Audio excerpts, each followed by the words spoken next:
You're listening to Thinking Out Loud, where two buddies nip it right in, ranting over topics about humans and their humanities and sometimes their lack thereof. Topics as diverse and colorful as their race and humor that tickle their curious, peculiar bones. And would yours too if you think along. One's a budding psychologist, and another's a psychological case. Hop in the whirlpool of worldly ventures. You're invited.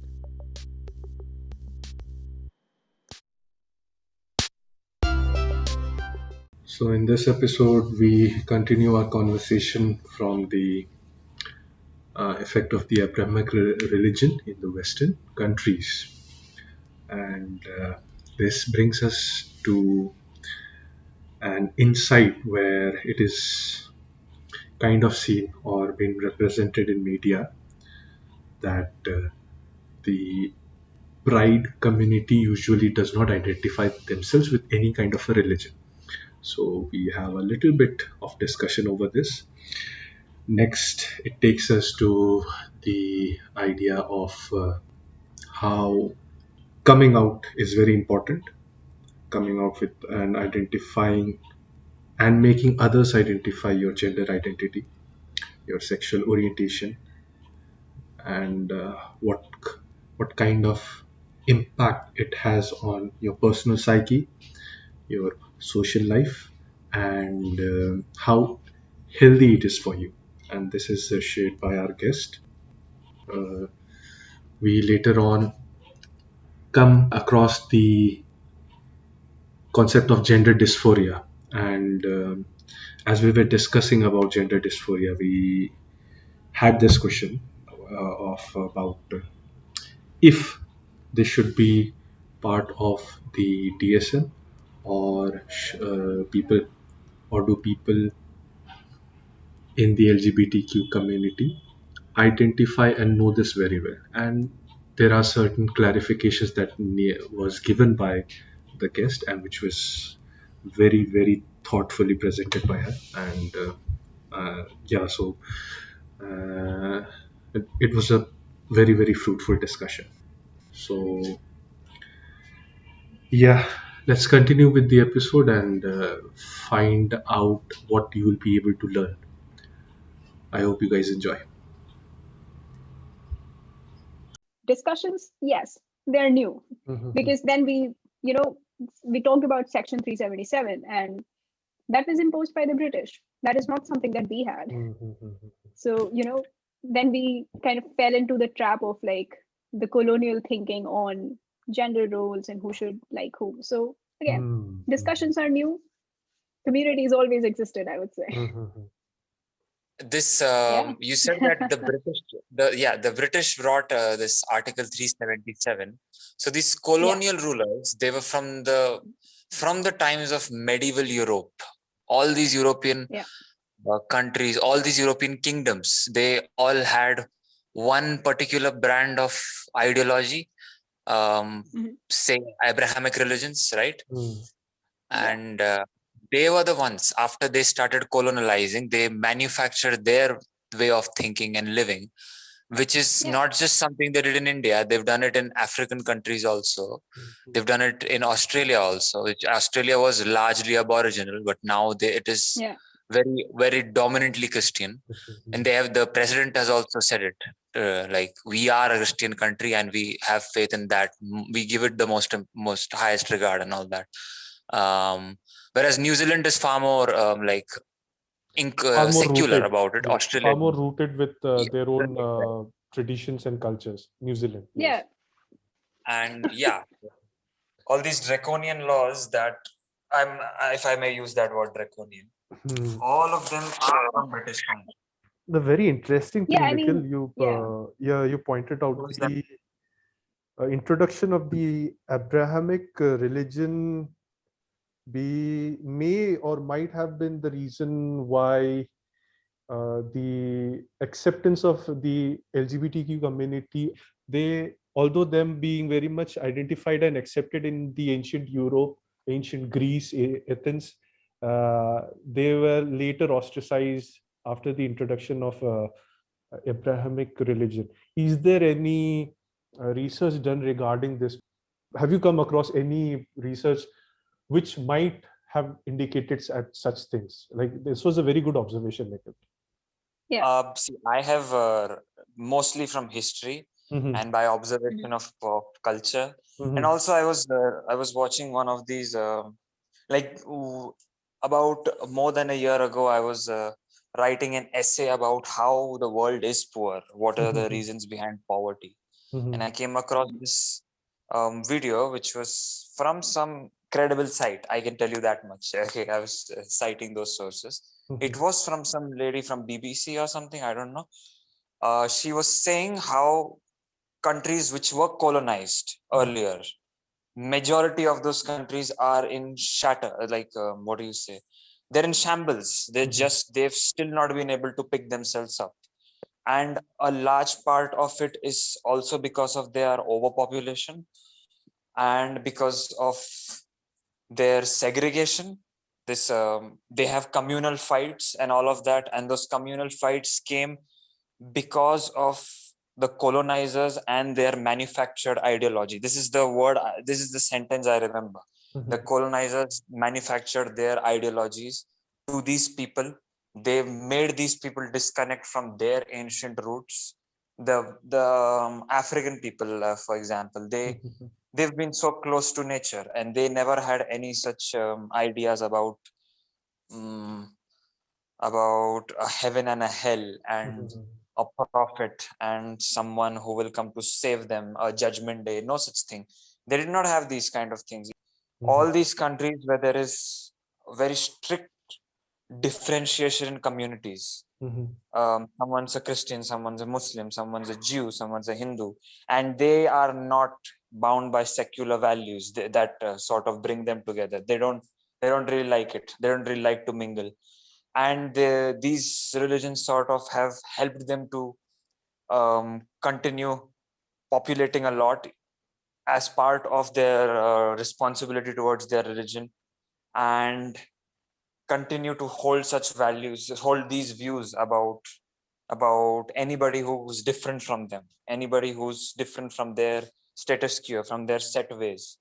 This has become one of the reasons that these people do not become very progressive, very collaborative. They are still not able to sort of come out of their poverty, and then outside people um, corporations from outside, they sort of come in.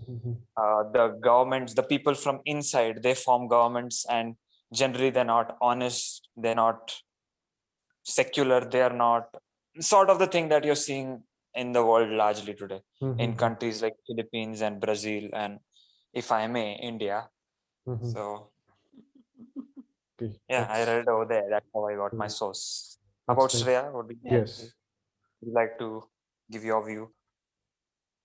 Yeah, I mean, definitely. I would say that that's a big factor. Of course, when the British first came to India, one of the first few things that they did was that they overhauled the education system. And then, of course, there was mass convergence and stuff. So definitely, I think this introduction of like a religion that really has strict, rigid rules undermines the culture that we had going on for us. But also, I think history is great. History serves as like grounds us in a context, shows us what we did wrong, shows us what we could do right, and it's been a bit. Let's get this moving. Let's have these conversations. Let's bring policies that actually empower any sort of marginalized community. And this, like the issue of LGBTQ rights, for example, if you look at something as simple as marriage equality, is essentially like an issue of civil rights. And I'm not saying that marriage equality is where like this movement ends, where the struggle ends. Obviously, you have to sort of look at how the bigger society thinks about it. But I think it's a step in the right direction. So yeah, historically, of course, we have so many reasons, but also what's stopping us now? True. Right. I have this very, this might be a very silly observation of me right now. okay, the population of LGBTQ community, what percentage of that population is religious or not religious? This would be a very interesting thing, That's a good because question. because if we have to relate, I think, if I'm not wrong, this is all based on my assumptions, based on the media, from the media sources that I know, that is the movies and everything. People who have identified themselves as gay or bisexuals or lesbians, they usually are atheist. And this is an assumption. Please don't kill me for this. Please don't kill me. But yeah, this is what I have seen. Is like, this would be very interesting to, as a like something which can be looked up. What population of the LGBTQ community identifies themselves with a certain religion? This would be a very interesting. What do you think about this, Shreya? Yeah. Yeah. That's a good question. So personally, I am an atheist. Okay. And so that kind of fits into your idea about more people from the LGBTQ community being not identifying with a certain religion.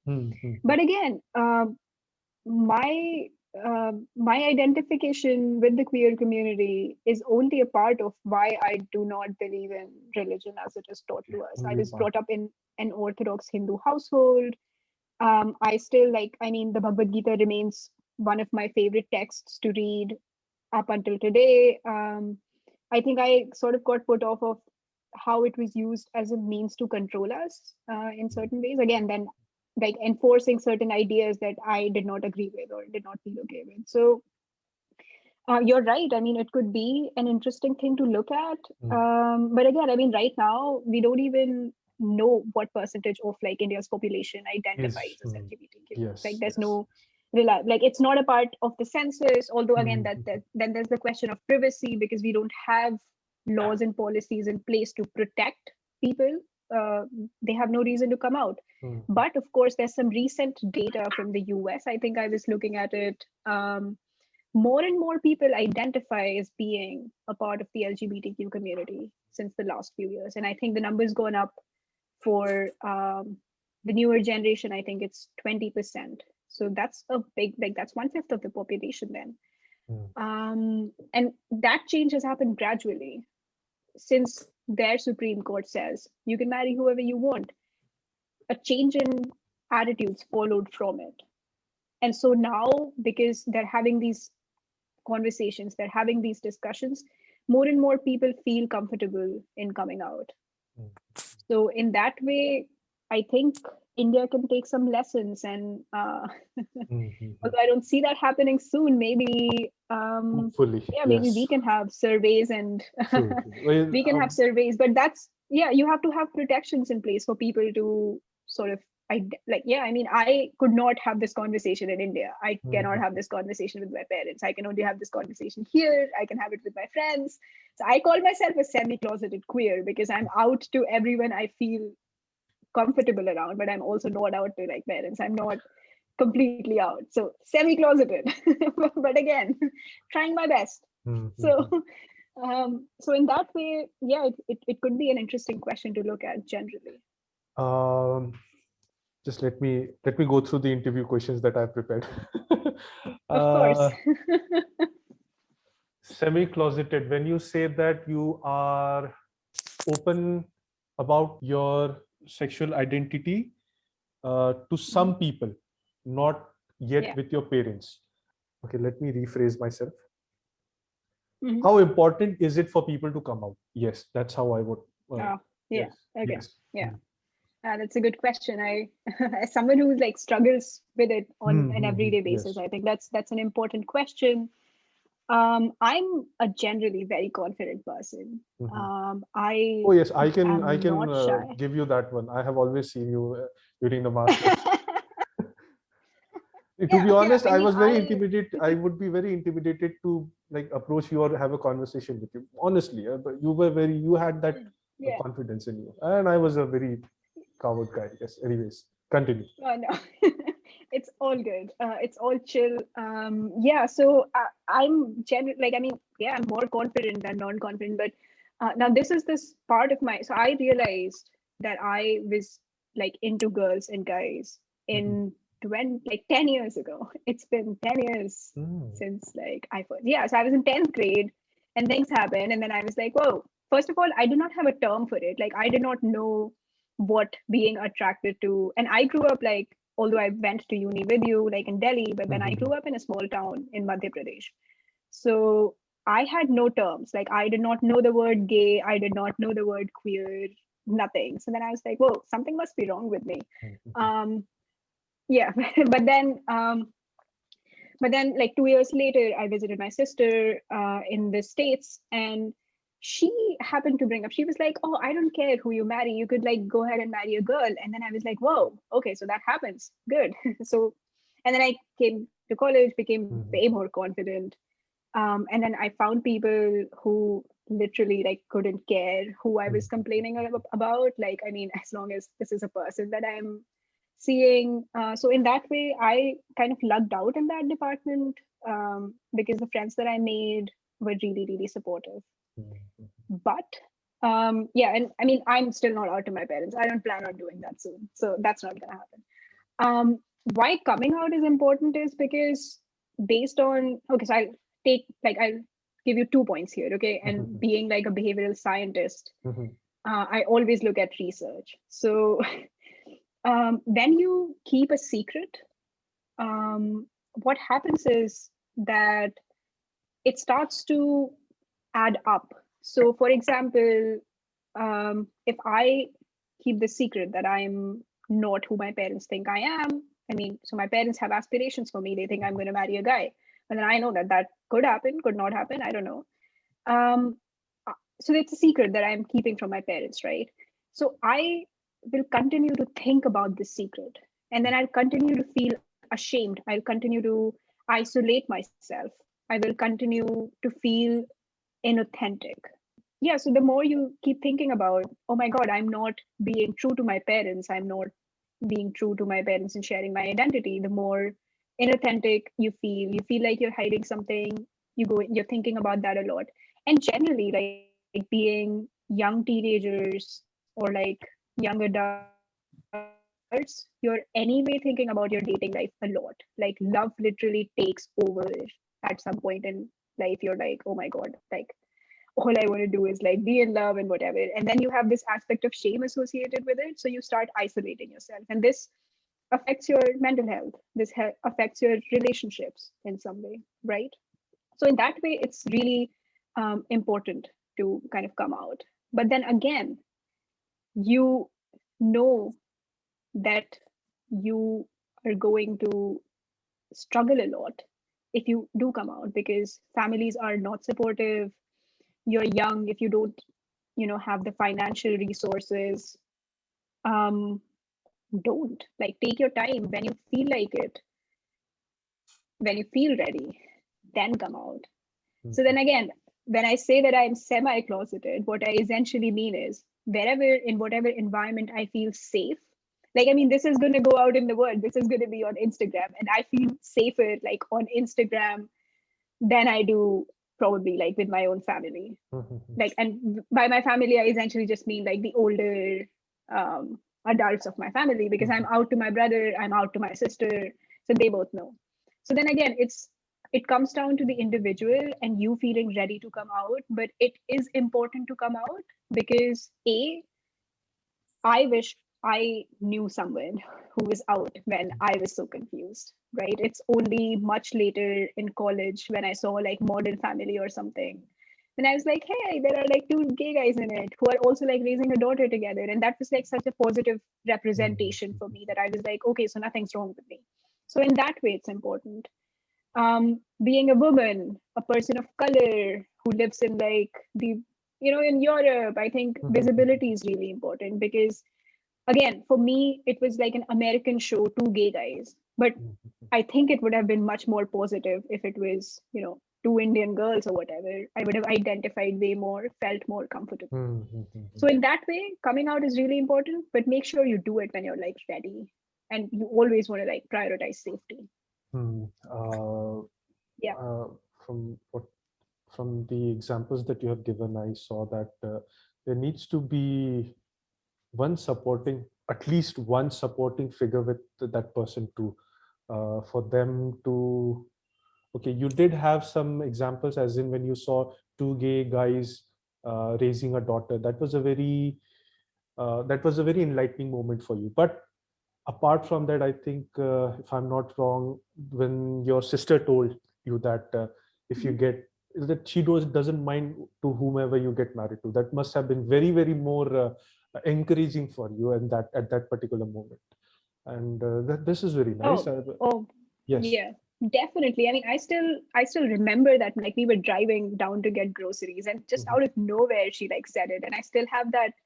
Like, I mean, and I think I was what, 16 or 17 years old then, so I literally just like started realizing this about myself. And then someone who you look up to, who you love, also like unconditionally goes, "Hey, you do you. It's gonna be fine." That can have, so just like having that one person can literally like, yeah, it can matter so much. I, yeah, really lucked out in that department. This is very interesting. Nikhil, what do you have to say anything about about this whole situation? Yes.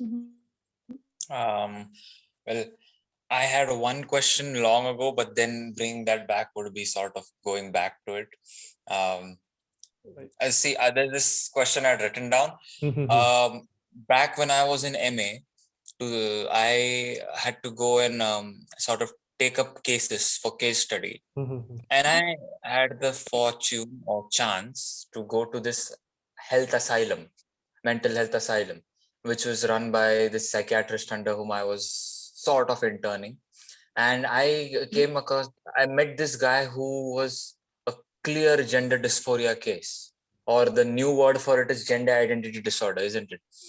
And in the DSM-5, Yeah. they have this section for it. And he said he wanted to change his sex, and he knew it right from at the age of 6 that he identifies more as a girl. And I could see it in his behavior. He was speaking that way also. And I told him, "You've been behaving like this since how long?" And he said, "From as far as I can remember.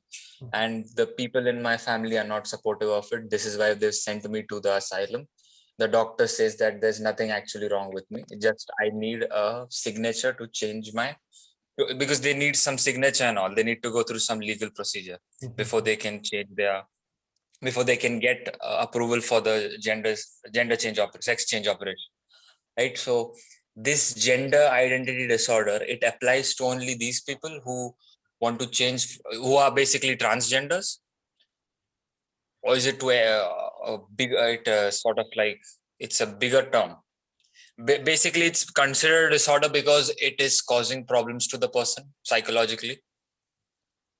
Yeah, I would say so. I mean, especially with your gender identity, I think there's something called self-identification that takes preference over everything. So, I mean, you don't have to have a sex change operation for you to identify the the gender that's not necessarily your sex. So, which is something that's a good segue into what was wrong with, like, one of the many things that was wrong with the transgender persons protection of rights bill. I don't know if you read about it. So it was approved in 2019, and In so which country? while this our dear country, Oh, yeah.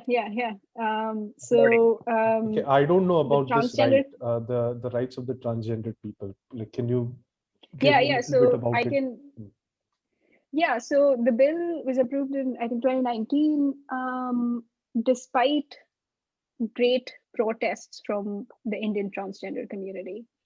And there was a lot wrong with the bill, mostly because they did not consult the community that they were drafting the bill for. So this is just some, people who thought, hey, that's a good idea, let's do it. But so again, what the bill speculated was that you are only identified as a transgender person if you have a certificate that shows that you've undergone a sex change operation. But then again, there are a lot of complications there. I don't have to have the money for a sex change operation, but I still can identify with another gender. the sex change operation usually like proceeds in phases. It can take a long time for me to actually like undergo the sex reassignment surgery, whatever. So it all comes down to what I say I am is what I am. So it doesn't matter the sex that I was born in. If I say that I I'm a man, I dress like a man, fine. If I say I don't identify with either gender, that's fine as well. So again, coming back to the question of the disorder, I'm not a clinical psychology person. I'm a social psychologist. I do not want to comment on that. But this general idea of there's something wrong with people who do not fit in like this box of heteronormativity, problematic. And I've seen like fallout from this. I know that this friend of mine came out to her parents. They took her to a psychiatrist, and then psychiatrist goes, there's nothing wrong. So I mean, obviously it is still seen as like a mental illness, which I think in 2014 the Psychiatric Society of India signed a statement saying that it is not a mental illness. But then again, we have politicians talking about how it's wrong, and then now the government stance also kind of says that this is not normal. Well, I think we need to normalize our attitudes towards the queer community rather than normalizing queer identities, because queer identities have always been normal. It's our thinking about them that has kind of just been conditioned in a negative way. So yeah, I think in that way, self-identification. I am who I say I am. Just trust me on it. And you have the right to, Yeah, Nikhil, continue. You have the right. Yeah. Okay, so this was, I think if they do place a certain disorder with its set of criteria in the DSM, there must be some reason there. And you're saying that the Psychiatrists Association said it's not an illness. What exactly are you referring to? What is not an illness? Just gayness, like homosexuality.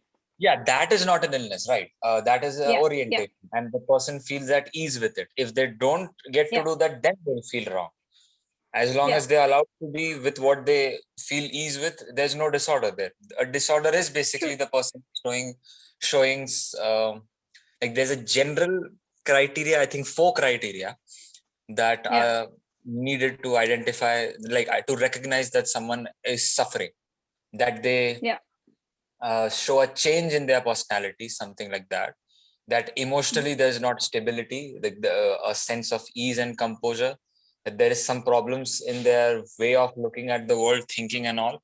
And not all these 4 boxes need to be ticked. If even one of them is ticked, then the person is actually subject for mental health treatment. So the one that I was referring to is that the person does not feel that this body of theirs is the right sex. It should change. Or until it doesn't change, they don't feel at ease. Like the entire thing. A male's hormones are different from a woman's hormones.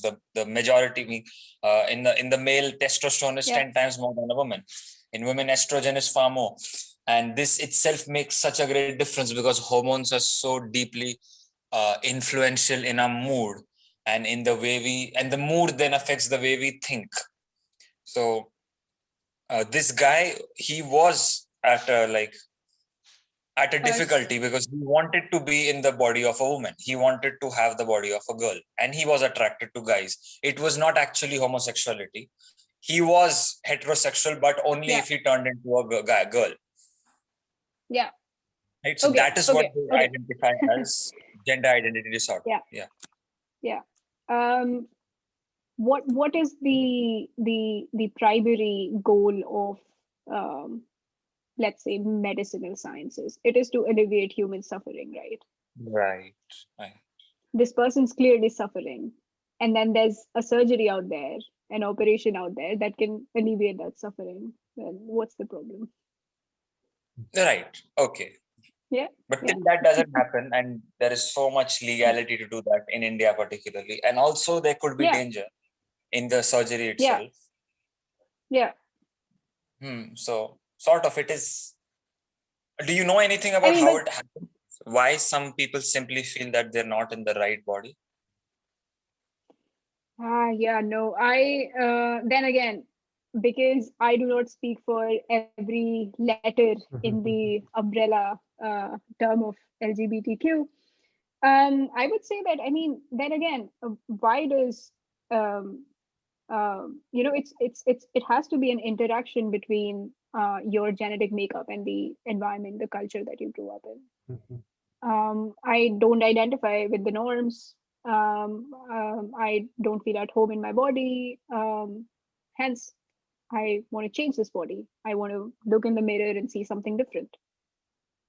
It's as simple as that, right? And then again, I mean, I'm pretty sure there are accounts of transgender, transsexual people who, yeah, I mean, again, I think it's very, very individual. I can see, Uh, Shreya, what you're saying. yeah, Even in this, yeah. in the case of Nikhil's case study where he collected the data, here Hmm. the case study is what you mentioned, the self-identification, Shreya. Yeah, The case study yeah, is also here has that self-identification of him not wanting the male body and wanting a female body, because he is yeah. not he's not comfortable with the genitals that he has received from birth, and Mm, that's yeah. one of the sufferings that he is having, and therefore he does not, Mhm. he wants to have that sex change operation. And this, very Yeah, interesting. yeah. I'm very much trying to absorb all this, and that's why you can see the uneasiness going around with me. But yeah, it's.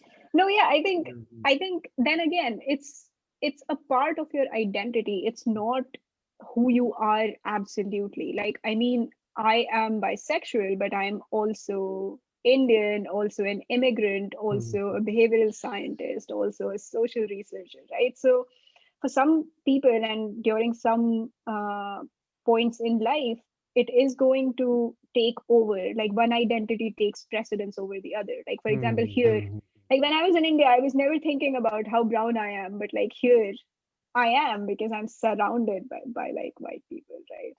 So in that way, yeah, of course you're gonna want to think about this particular aspect of yourself that somehow like undergoes changes or like doesn't fit in specifically in the ways that you've been taught about at some point in your life, and that's okay. But then should that keep you from like basic human rights? Mhm.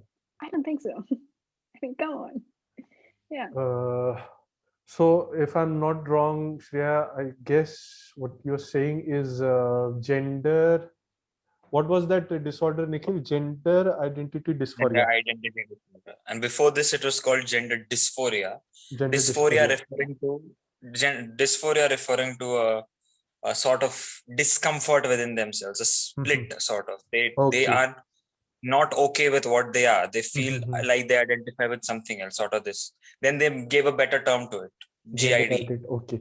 So, Shreya, do you think that GID should be considered as a disorder in DSM? I don't think, because they would also be, if I'm not wrong, and what I have from whatever I've been able to understand the LGBTQ community, I think they also would fall under this umbrella, Mhm. and they would be part of this plus in this terminology.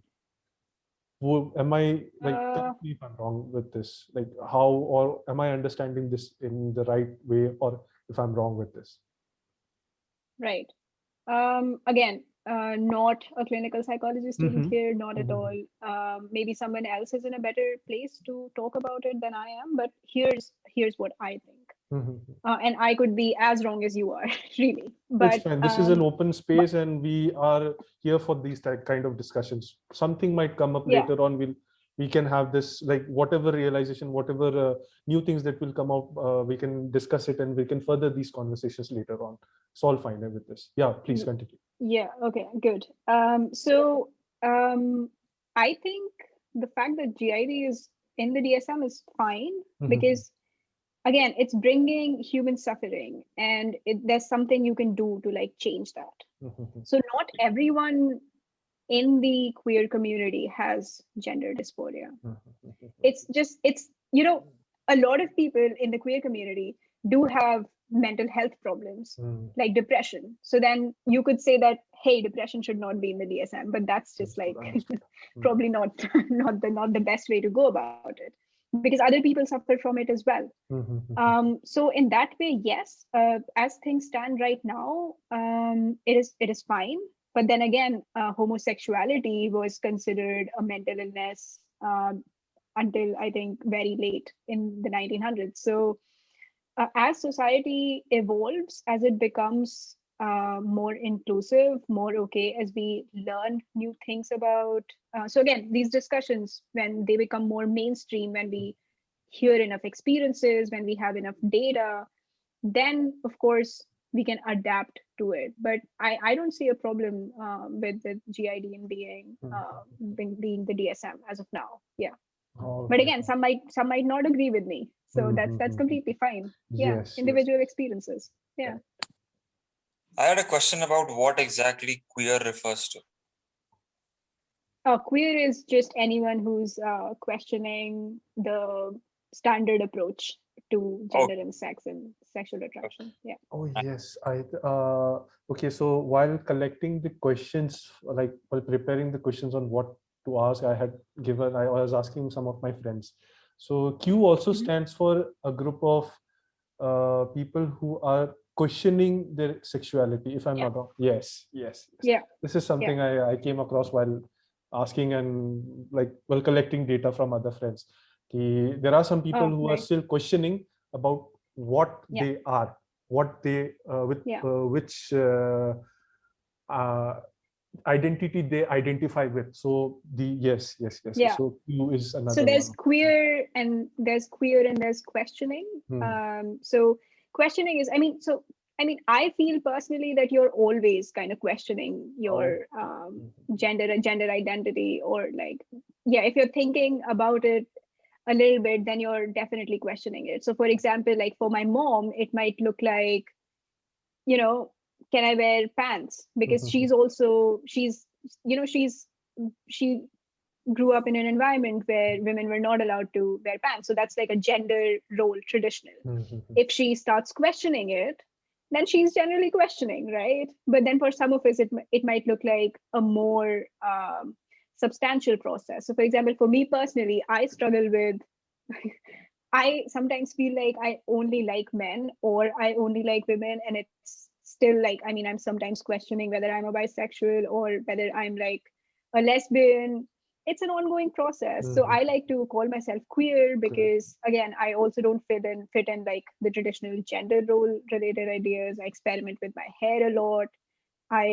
So just generally, queer is fine with me. But again, you ask the person who they want to be called as, and then you call them that. It's as simple as that. Okay. I want to share one of my own experiences. So I think it was in 2006, 2007. I was in school. Sixth or seventh. I forgot what class. I think sixth. Yeah. Okay. Before going into that, I just want to clarify this. Is being bisexual okay? If I identify as a bisexual, does that mean that I have to be sexually attracted to it, or just it's just one short infatuation or just thing? So when I call myself bisexual, is it that I have to be sexually attracted to both men and women? Yeah, I would say it's softly defined in the sense that so the underlying basis is that you have an attraction to both men and women. Now, this attraction can be, so for example, for me, for a long time, I was only romantically attracted to men and sexually attracted to women. But then that changed. So I'm now sexually attracted and romantically attracted to both men and women. For some people, it might look like, I'm 90% attracted to women, but I'm 10% attracted to men. For some people, it might look like, hey, I'm 50-50, equally attracted to men and women. So it's soft in that way, yeah. But still, I mean, if there's attraction to both men and women, you're technically a bisexual. But Okay. again, you get to decide. Yeah. The reason why I'm asking this is because I think it was in 6th, 7th. I think I was attracted to a guy in my class. Yeah. Yes. Sure. And For sure. I don't mind saying it now because now things have changed a lot. I am definitely a heterosexual guy, and I'm definitely attracted to girls, and I still have a lot of crushes and everything, but things leave it there. Let's leave that anyway. So that's why I wanted. Sorry, Nikhil. Who's your latest? Latest hair. There's someone. Let's keep it late that for some other time. Any celebrity? So, celebrity mein hai na? Okay. I'm into K-pop right now. So okay, some K-pop artist. Nice. Oh my god. So yeah. Nice. I was attracted to guys during 6th and 7th. Yes, that was the time. Yes. But then after that, things changed. And that's why I wanted to clarify. It's not because I don't want to be a bisexual, but I just wanted to understand, is there a very concrete definition to it, or it's still a soft definition regarding the different identities of LGBTQ? So that's why I wanted to ask. Yeah. And also, like, these identities are continuously evolving. So I might identify as a bisexual now, maybe 10 years down the line, I'm lesbian. Like, I mean, and also, like, if down the line I get married to a man, that does not, like, I mean, as long as I feel that I'm still attracted to both men and women, I still am like bisexual.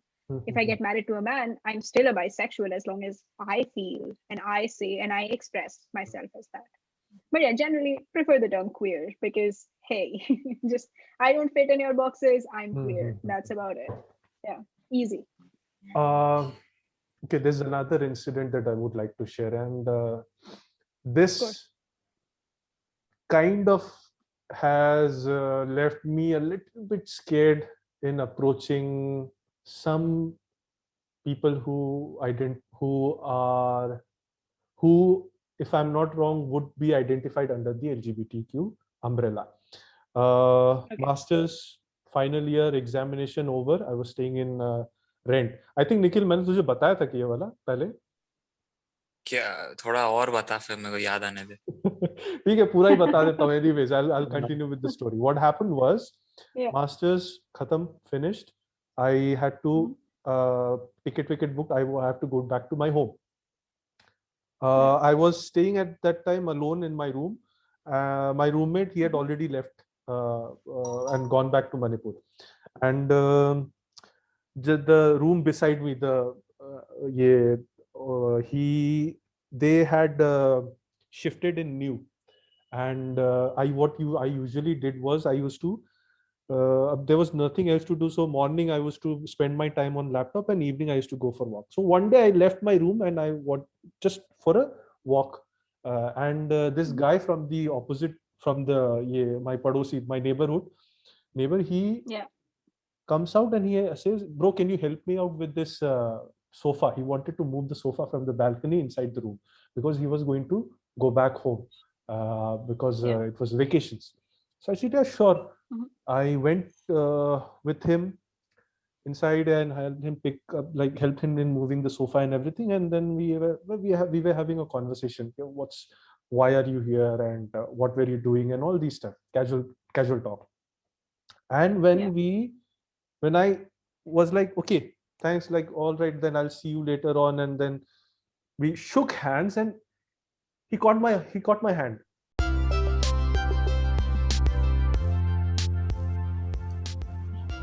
With such a cliffhanger, I'm sure you would not want to miss the next part of this episode. I hope you guys are enjoying and learning as I am through this journey of this podcast.